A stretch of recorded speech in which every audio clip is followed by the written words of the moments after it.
Hello friends, स्वागत है आपके अपने चैनल टीच लैब में। आज हम लोग देखेंगे कि हमारा जो है ये 8 अध्याय है, ठीक है। और 8 अध्याय का जो SCERT का बुक है ये क्लास 6 का है। तो इसमें हम लोग जो है देखेंगे कि पूरा किताब को नहीं देख के उसके अंदर में जो मुख्य बातें लिखी गई है शॉर्ट्स नोट्स उसके तरह हम लोग पढ़ लेंगे, ठीक है। और साथ में SCERT के जो पीछे में कुछ क्वेश्चन दी गई होती है उसको भी हम लोग अध्ययन करेंगे, ठीक है। तो चलिए बिना देरी किए हम लोग शुरू करते हैं। तो इसमें जो है पहला जो है अध्याय का नाम है, इसमें अध्याय का नाम कह रहा है इसमें कि नए प्रश्न नवीन विचार, यानी कि जब प्रश्न उठेगा तो विचार भी होगा उस पर, ठीक है। विचार तभी किया जाएगा जब हमारे मन में प्रश्न उठेगा, ठीक है। तो उसके बारे में आज हम लोग देखते हैं, ठीक है। चलिए अध्याय का जो मुख्य बातें हैं इसमें उसको हम लोग थोड़ा समझ लेते हैं। देखिए अध्याय में जो है वैदिक काल के बारे में कुछ बताया गया है कि वैदिक काल में जो है लोहा की शुरुआत जो हुआ, आविष्कार वो कैसा हुआ और हम लोग पे किस प्रकार प्रभाव डाला, इसके बारे में हम लोग थोड़ा समझेंगे। देखिए वैदिक काल में लोहे का जो प्रचलन अधिक हो गया, ठीक है। हम लोग जानते हैं कि पूरा पाषाण काल में पत्थर का क्या था, इस काल चल रहा था, पत्थर की औजारें बन रही थी। उसके बाद फिर ताम्रपाषाण काल आया जिसमें तांबा और पत्थर का मिश्रण होता था। उसके बाद जो है आ गया लोह का काल। जब लोह का आविष्कार हुआ तो हमारे जीवन में बहुत सारे परिवर्तन हुए, ठीक है। उसके बारे में हम लोग समझेंगे। देखिए कृषि का विकास हो गया, जैसे ही लोह का आविष्कार हुआ तो उससे क्या हो गया कि कृषि में हल जोतने में या इस तरह से, क्योंकि तांबा से मजबूत होता था, है ना। तो लोहे के कारण क्या हो गया कि कृषि का भी विकास हो गया, जिसे हल वगैरह सब बनाने में। नगरों का उदय हुआ, व्यापार व्यवसाय सिक्कों का प्रचलन इस काल में अधिक हो गया, ठीक है। और उसके बाद जो है पशुओं की कमी यज्ञों के कारण जो है हो गया था। पशु सबका जो कमी है वो यज्ञ के कारण, क्योंकि उसमें बलि वगैरह सब दी जाती थी, जिसके कारण हो जाता है। व्यापारी पर ब्राह्मणों ने आरोप लगाना शुरू कर दिया इसी काल में। किस काल में? वैदिक काल की बात कर रहे हैं, ठीक ना। इसको भी ध्यान में रखना। समाज में अनेकों कुरीतियां उत्पन्न होने लगी, झूठ और दिखावा का बोलबाला शुरू हो गया, ठीक है। उसके बाद हो गया इसी समय में उपनिषद का संकलन हो गया, ठीक है। इसी समय में उपनिषद जो है, उपनिषद, ठीक है, उपनिषदों का संकलन, संकलन मतलब क्या होता है, एक जगह करके उसको मतलब किया जा रहा था।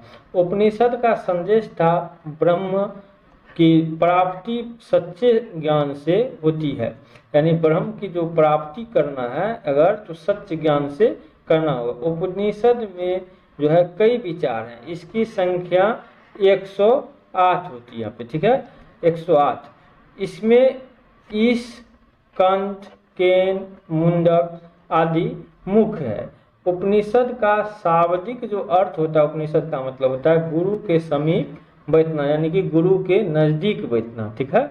उपनिषदों में माता, उपनिषद के जो पिता, पुत्र, पत्नी और पति, ठीक है, ब्राह्मण, क्षत्रिय और गुरु शिष्य की चर्चाएं की गई है इसमें, ठीक है।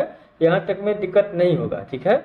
चलिए आगे देखते हैं। उपनिषद में जन्म मरण की परेशानियों का भी संकलन किया गया है कि जब जन्म होगा तो क्या परेशानी होगा, मरण होगा तो क्या परेशानी होगा। पुरुष जिसमें ब्राह्मण और राजा राज दरबारों का होने वाले वाद विवादों में ज्यादा भाग लेते थे, ठीक है। और स्त्री में भी एक भाग लेती थी जिसका नाम था क्या, गार्गी। क्या नाम था? तो ये आप ध्यान में रख लीजिएगा। स्त्री जो वैदिक काल के वाद विवाद में भाग लेती थी वो कौन थी? गार्गी। वह भी चर्चा में क्या लेती थी, भाग लेती थी, ठीक है। अब देखिए कभी कभी जो है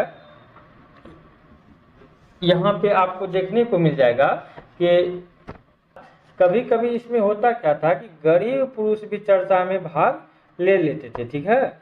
गरीब पुरुष जो है उसमें क्या करते थे, चर्चा में भाग ले लेता था। अब देखिए होता क्या है, गौतम के शिष्य सत्यकाम जवाल एक निर्धन था, ठीक है। सत्य जानने की इच्छा थी इसको, जो उस समय के एक प्रसिद्ध विचारक क्या हुआ था, बन गया था। अब देखिए 6वीं शताब्दी में जो लोग को धर्म के प्रति झुकाव कम और समाज के कर्म कांडों की महत्ता बढ़ती जा रही थी धीरे धीरे, है ना। समाज के कई तरह की बुराइयां फैलती जा रही थी और इन बुराइयों का विरोध गौतम बुद्ध तथा महावीर जैसे विचारक अपने सिद्धांत लोगों के सामने रखा। देखिए हुआ क्या कि जब वैदिक काल में आया तो उसमें ब्राह्मण का बोलबाला शुरू हो गया और ब्राह्मण जिस प्रकार से चाहता था उस प्रकार से जो है उसको अपना झूठ बोल के या कुछ भी बोल के भगवान के नाम पे डरा के उसको कुछ कर लिया जाता था। तो उसके बाद जब गौतम बुद्ध सब आए तो गौतम बुद्ध क्या किए उसको कि एक सच्चे मार्ग सोच समझे कि ये जो है एक आडंबर है, इससे थोड़ा दूर किया जाए। लेकिन बाद में भी ये कुछ माना कि हमको जो है मूर्ति पूजन नहीं करेंगे, ये सब हम पढ़ेंगे, ठीक है। लेकिन हुआ क्या कि बाद में फिर इनके अंदर में भी विभाजन हो गया, गौतम बुद्ध के अंदर में भी महावीर में भी, वो दो काल में बच गए, श्वेतांबर दिगंबर।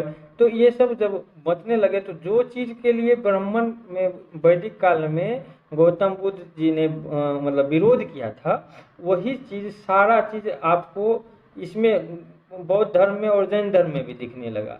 तो जिसके कारण क्या हो गया कि फिर से वो दोनों में तकरार होने लगे, दोनों का मत अलग होने लगा। बाद में दोनों का जो है शिष्य अलग अलग टाइप का सोचने लगा और फिर उसका जो होता है प्रवर्तक वगैरह सब वो भी चेंज होने लगा। तो धीरे धीरे हम लोग उसको भी पढ़ेंगे। अब देखिए यहाँ पे गौतम बुद्ध का जन्म 2500 वर्ष पूर्व यानी कि 563 ईसा पूर्व, ठीक ना, में क्या हुआ कि नेपाल के तराई में स्थित कपिलवस्तु के लुम्बिनी वन में हुआ था, ठीक है। ये लुम्बिनी जगह का नाम है वन का और कपिलवस्तु के जगह पे, इस पे ध्यान। इसका बचपन का नाम सिद्धार्थ था, पिता सुद्धोधन और माता माया देवी थी, ठीक है। तो पिता का नाम क्या था? सुद्धोधन और माता का नाम माया देवी। ये बचपन से ही चिंतनशील थे, ये बहुत चिंतन करते थे और जीवन मरण पे विचार करते थे और 16 वर्ष की उम्र में ही इनका विवाह कर दिया, किसके साथ? यशोधरा के साथ, ठीक है। और जिसका एक पुत्र हुआ और उसका नाम था राहुल, ठीक है। इसमें दिक्कत नहीं हुआ होगा, ठीक ना। ये कुछ जो है फैक्ट है, इसको आपको याद ही करना पड़ेगा, ठीक ना। सिद्धार्थ यानी कि बुद्ध, ठीक ना, एक दिन एक सन्यासी और मृत व्यक्ति को अर्थी देखी। उनके मन में विचलित हो उठा कि मन में कई प्रश्न उठने लगे, जिसके कारण व्यक्ति बूढ़ा क्यों हो जाता है, फिर उसकी मृत्यु क्यों होती है। वह सोचने लगे कि मानव संसार में थोड़े दिन के लिए ही क्या करता है? सुख पाता है, तो यह सब क्या है कि बेकार है। वे अंततः घर छोड़कर ज्ञान की खोज में अपने क्या करता है? घोड़े पर निकल पड़ते हैं। सिद्धार्थ ने ज्ञान की खोज के लिए तपस्या शुरू कर दी। इसी क्रम में गाना बजाना वाली स्त्री बोल रही थी कि बीना के तार को इतना मत कसी जाए कि तार ही टूट जाए और इतना भी ढीला मत रखो कि संगीत ही ना निकले। यानी क्या कहने का मतलब है कि ज्ञान जो प्राप्ति होगा इतना भी मतलब कि चिंतन नहीं करके ज्ञान प्राप्ति होगा कि कुछ हो ही नहीं पाए, और इतना भी आसानी से ज्ञान प्राप्त नहीं होगा। यानी कि क्या होना चाहिए? लचीलापन होना चाहिए, मतलब कि परिस्थिति के अनुसार जीवन में जीने की कोशिश करनी चाहिए। अब देखिए सिद्धार्थ को वास्तविक ज्ञान बोध गया में एक पीपल वृक्ष के नीचे हुआ था, ठीक है। अब देखिए यहाँ पे प्रश्नों में उत्तर मिला कि ज्ञान प्राप्ति के बाद ईश्वर जो सिद्धार्थ को बुद्ध कहने लगे और उसे शिष्य बोध हो गया, ठीक है। अब देखिए आगे यहाँ पे आपको हमें लगता है कि कहीं दिक्कत नहीं हुआ होगा समझने में। अब थोड़ा आगे हम लोग समझ लेते हैं जिससे क्या हो जाए, हमारा ये कॉन्सेप्ट और अच्छे से क्लियर हो जाए। देखिए बुद्ध अपना पहला उपदेश कहाँ दिया था? सारनाथ में दिया। तो ये क्वेश्चन पूछता है कि बुद्ध ने अपना पहला उपदेश कहाँ दिया, तो उसको क्या बोलना है? सारनाथ। इस घटना में को क्या कहते हैं? धर्म चक्र परिवर्तक कहते हैं। तो पूछेगा धर्म चक्र परिवर्तन क्या होता है, तो ये होता है उपदेश देने का। सम्राट अशोक ने सारनाथ में एक विशाल स्तूप बनाया है। बुद्ध अनेक जगह पे घूम घूम कर अपने उपदेश दिए, ठीक है। धर्म काफी लोकप्रिय हुआ। 80 वर्ष की आयु में 443 ईसा पूर्व में, ठीक है, 563 ईस्वी में जन्म हुआ और 483 ईसा पूर्व में मृत्यु हो गई।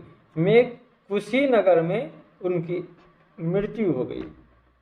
मगध के राजा बिंबिसार और सम्राट अशोक ने बौद्ध धर्म को अपनाया था। पूछेगा कि राजा बिंबिसार और अशोक ने कौन सा धर्म अपनाया था, तो बौद्ध धर्म को अपनाया था।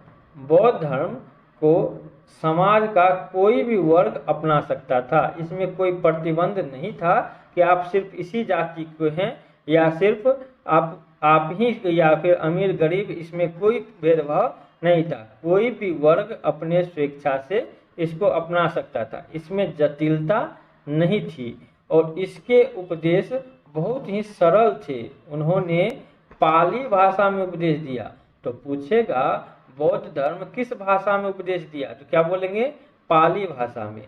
इसके अनुसार सत्य इस प्रकार है, जो दुख, जन्म, मृत्यु, रोग, इच्छित वस्तु प्राप्त न होना ही क्या है, दुख है। यानी कि अगर आपको दैनिक जीवन में कुछ नहीं मिल रहा है तो इनके अनुसार क्या है, दुख है, ठीक है। आगे देखते हैं। दुख का कारण तृष्णा है। तृष्णा मतलब चाह, ठीक है। तृष्णाओं पर नियंत्रण के दुखों को दूर किया जा सकता है। दुख से छुटकारा मिल सकता है और शांति भी मिल सकती है। इसके लिए बौद्ध मार्ग में क्या किया, अष्टांगिक मार्ग दिया। अष्टांगिक मार्ग क्या होता है, 8 वो मार्ग दिया था, ठीक है। 8 मार्ग जो इस प्रकार है। पहला है सम्यक दृष्टि। सम्यक दृष्टि का मतलब होता है सत्य असत्य पाप पुण्य में भेद करने आना चाहिए, ठीक है। क्या चीज सत्य है, क्या गलत है, क्या अच्छा है, इस समय अगर आप भेद कर पा रहे हैं तो आपकी दृष्टि क्या है, सम्यक है। तो सबसे पहला जो है हमारा ये में, ठीक है, अष्टांगिक मार्ग में यही था। अब दूसरा देखते हैं, सम्यक संकल्प। इच्छा और हिंसा पर विचार नहीं करना चाहिए, ठीक है। इच्छा पे भी विचार मत कीजिए और हिंसा पे भी विचार मत कीजिए। ये क्या था, सम्यक संकल्प। सम्यक वाणी, सत्य और विनम्र बोलने चाहिए। सम्यक कर्म, अच्छे कार्य करना चाहिए। सम्यक आजीविका, गलत तरीके से धन कमाना भी नहीं चाहिए। सम्यक व्यायाम, बुरी भावना मन में नहीं आना चाहिए। सम्यक चरित्र, अच्छी बातों का प्रयोग करना चाहिए। अभी हम लोग का 6 मार्ग हो चुका है, ठीक है। अब देखिए 6 7 हो गया है। आगे देखते हैं। आगे कहता है कि सम्यक समाधि, एक चित्र होकर जो है विचार विमर्श करना चाहिए। बौद्ध धर्म श्रीलंका, चीन, जापान, कोरिया, तिब्बत आदि देशों में भी उनके अनुयायी की संख्या अधिक है। अनुयायी मतलब होता है जो उस धर्म को क्या करता है, अपनाता है और उसके धर्मों का पालन करता है, उसी को क्या कहते हैं, अनुयायी कहते हैं। राजगिरी में पहला बौद्ध संगति हुआ।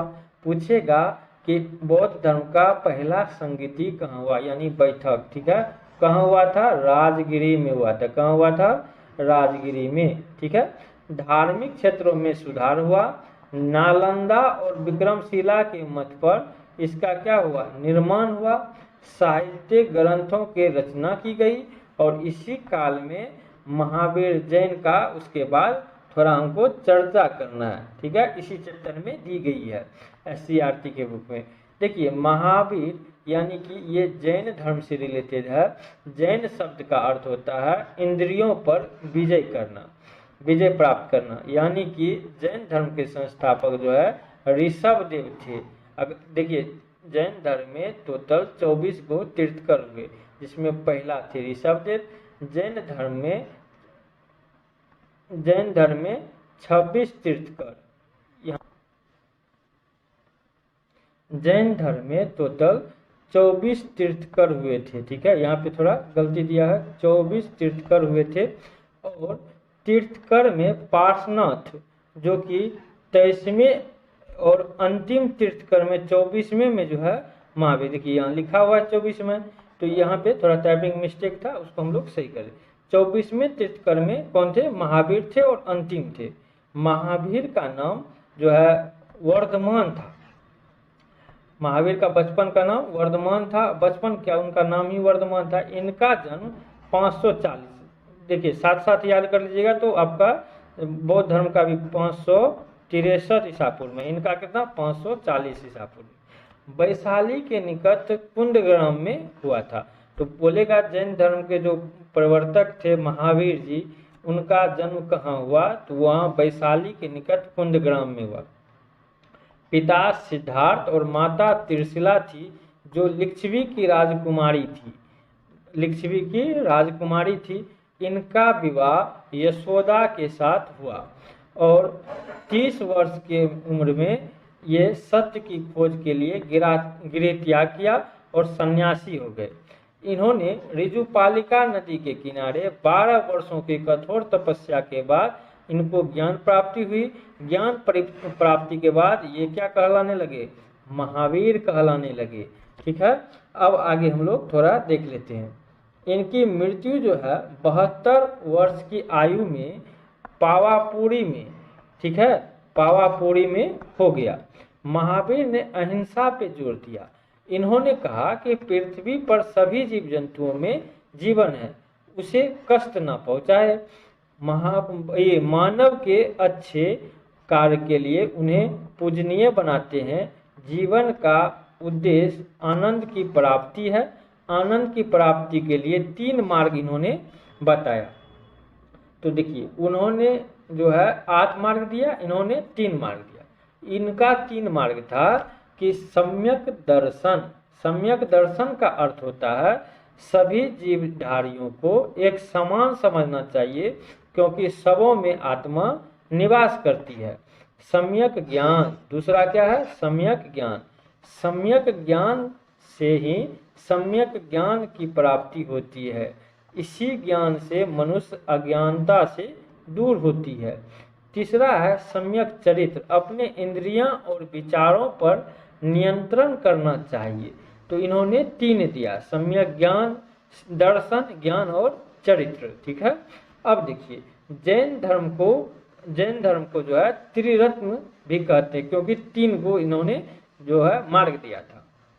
जीवन जो है दुखों से छुटकारा मनुष्य इसी मार्गों पे चलने से क्या हो सकता है? इनको मिल सकता है। इनका कहना था कि इनके 5 आदर्श थे, अहिंसा, सत्य, अस्तेय। वो अस्तेय मतलब होता है चोरी न करना, ठीक है। और उसके बाद जो है वो परिग्रह और ब्रह्मचर्य। इन्होंने ये 5 जो है आपको आदर्श दिया था, जिससे क्या हो सकता है? आप एक सार्थक आदमी बन सकते हैं।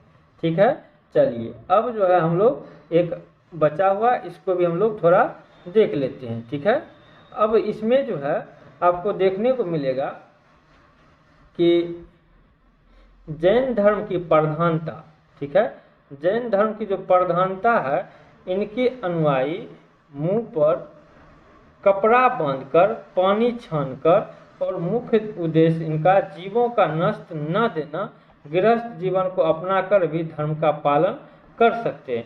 इनका मेन उद्देश्य था कि जब हमारे जीवन में या हमारे धरती पे जो भी कुछ है, सभी में जीव है और सभी का समान अधिकार है और सभी को किसी को कोई नुकसान न पहुंचा है, इनका कहना था। ठीक है, तो जिसके कारण ये पानी छान के पीता था, जिसके कारण कोई भी हमारे अंदर नहीं जाए और मर ना जाए। ठीक है, कपड़ा बांध कर इन्होंने चलता था, सांस के कारण कोई हमारा नुकसान ना हो जाए।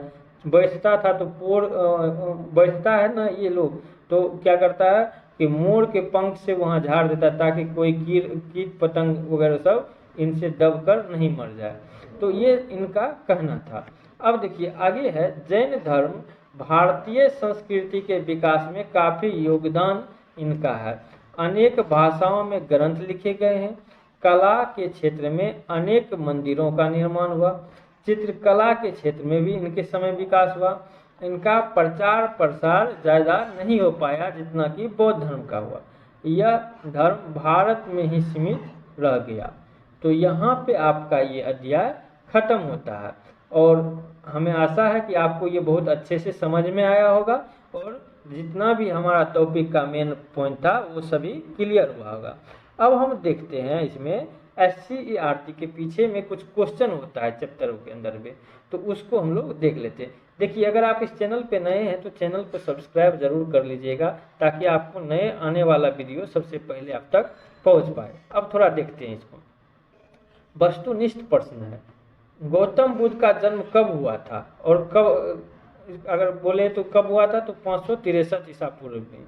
जैन धर्म का अगर बोलेगा तो 540 में, ठीक ना, इसको भी साथ में ध्यान रखिएगा। जैन धर्म के संस्थापक कौन थे? देखिए, जैन धर्म के संस्थापक जो है ऋषभ देव थे और पार्श्वनाथ था 23वां, महावीर थे 24वां, ठीक है ना, जैन धर्म के। आगे देखते हैं, महावीर ने कब निर्माण निधन जो है प्राप्त किया? तो इन्होंने कब किया था? तो 468 ईसा पूर्व में इनका निधन हो गया था। कहाँ पे? पावापुरी में। कहाँ हो गया था? पावापुरी में, ठीक है। इसको भी आपको क्या करना है, ध्यान में रखना है। चलिए, जल मंदिर कहाँ अवस्थित है? जल मंदिर जो है पावापुरी में स्थित है। जल मंदिर कहाँ स्थित है? पावापुरी में। निम्नलिखित शब्दों की सहायता से खाली स्थान को भरना है। हम लोग क्या करते हैं, डायरेक्ट ही इसको भर लेते हैं, ठीक है। हम लोग तो बच्चे की तरह है नहीं जो पढ़ेंगे और टाइम बर्बाद करेंगे, तो इसमें हम लोग डायरेक्ट देख लेते हैं, ठीक है। इसका जो है बोल रहा है कि महात्मा बुद्ध ने अपना पहला उपदेश कहाँ दिया था? तो यहाँ पे क्या हो जाएगा, सारनाथ में दिया था, ठीक है। ये क्वेश्चन पूछता है, ठीक है ना, और आपसे भी संभावना है कि 1 to 5 वाला में पूछा जाएगा, ठीक है। और यह घटना क्या कहलाता है? उपदेश जो दिया था, ये घटना धर्मचक्र परिवर्तन कहलाती है। बुद्ध ने जीवन जीने के लिए विवेक अपनाने की क्या की थी? सलाह दी थी। नचिकेता की कहानी कठोप उपनिषद से ली गई है। पूछता है कि नचिकेता की कहानी कहाँ से ली गई है? कठोप उपनिषद से। उपनिषद की संख्या कितना है? 108, ठीक ना। दार्शनिक जो है विषय पर चर्चा मिलती है। महावीर के लिए भगवान शब्द का प्रयोग हुआ है, यानी भगवान महावीर, ठीक ना, इनके लिए उपयोग हुआ है। बौद्ध और जैन संघों के अनुयायी भिक्षा मांगकर खाते थे। इन्होंने क्या करता था? अपने जीवन यापन के लिए भिक्षा मांगकर इन्होंने खाया। अब है इसमें मिलान करने वाला, ठीक है। तो मिलान करने वाला है तो इसको हम लोग डायरेक्ट देख लेते हैं कि किसमें कौन मिलाया जाएगा, ठीक है। तो जैसे देखिए, बोध गया, यहाँ पे जो है हमारा बोध गया किससे संबंधित है? तो बोध गया जो संबंधित है वो किससे है? महात्मा बुद्ध से। किससे है? महात्मा बुद्ध से, ठीक है। उसके बाद है गार्गी, किससे संबंधित है? एक प्रमुख विचारक थी, है ना। त्रिरत्न कौन दिए थे? त्रिरत्न जो है ये किससे संबंधित है? जैन धर्म से। त्रिरत्न किससे संबंधित है? जैन। विचार का संकलन किसमें हुआ था? उपनिषद में हुआ था। विचार का संकलन किसमें हुआ था? उपनिषद में हुआ था, ठीक ना। उसके बाद है हमारा बिंबिसार। बिंबिसार जो है क्या है? ये बौद्ध धर्म के अनुयायी थे, ठीक ना। इसको भी हम लोग देख लिए। अब हम लोग आगे देखते हैं क्वेश्चन 4 नंबर, ठीक है। 4 नंबर में क्वेश्चन कहता है कि इसमें यहाँ पे देखिए बोला है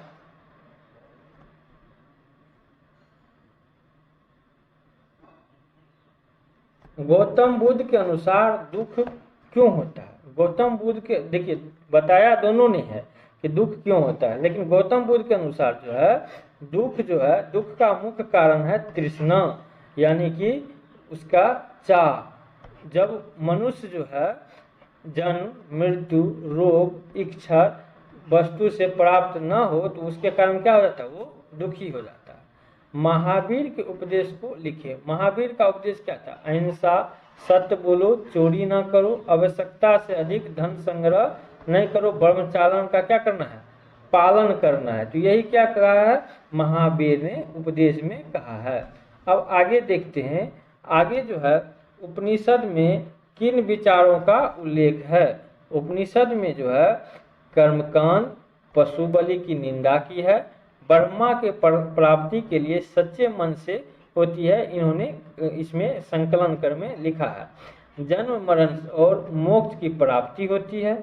दार्शनिक विषयों पर विचार जैसे गुरु शिष्य, ब्रह्म शिष्य, पति पत्नी के बीच चर्चाएं और समाज में लोगों की समस्याएं, धर्म के नाम पर समाज में फैली बुराइयां, उच्च नीच, अमीर गरीब, ये सभी विचार उपनिषद में क्या है, उल्लेख है, आपको देखने को मिल जाएगा। ठीक है, चलिए अब हम लोग देखते हैं आगे।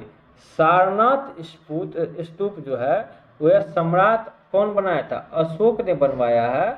और ये अशोक ने बुद्ध ने यहाँ पर सबसे पहले उपदेश दिया था, इसीलिए यह ईंटों और पत्थर से बनी हुई क्या है, अति सुंदर है। यह सुंदर मंदिर है और इस मंदिर के आसपास झरनाएं भी है। ठीक है, इसके बारे में बोला बातचीत करने, तो ये हम लोग पढ़ चुके हैं, तो इसमें कोई चीज़ पढ़ने वाला नहीं है। ठीक है, अब हम लोग थोड़ा आगे देख लेते हैं, आगे कुछ है क्या इसमें समझने वाली बात, तो इसमें कुछ नहीं है। यहाँ पे आपका ये चैप्टर पूर्ण रूपेण से खत्म हो रहा है। ठीक है, आपको ये वीडियो कैसा लगा आप कमेंट सेक्शन में बताइएगा और वीडियो को पूर्ण देखिएगा। ठीक है, आपको समझ में अच्छे आएगा, अपने दोस्तों के पास शेयर कीजिए और बताइए कि ये आपको वीडियो कैसा लगा। ठीक है, अगर चैनल पे नए हैं तो सब्सक्राइब जरूर कर लीजिएगा ताकि आने वाला वीडियो आप तक सबसे पहले पहुंचे। ठीक है, मिलते हैं अगले वीडियो में।